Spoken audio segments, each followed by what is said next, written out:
As you've selected the perfect blinds for your windows, now it's time to get accurate measurements. You'll need a metal measuring tape, paper, and a pen.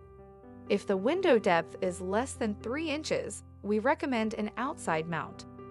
For measuring the width, measure from one end of the trim to the other end horizontally at the top.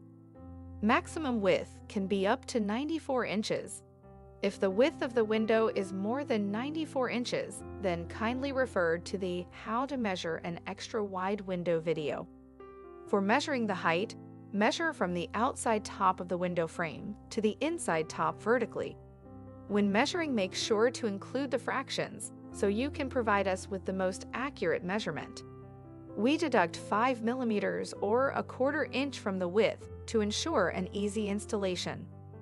Once you have taken the measurements of your windows, you can go ahead and place your order right away.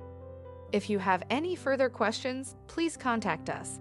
You can also take help from our live video support to assist you in the complete process of selecting, measuring, ordering, and installation.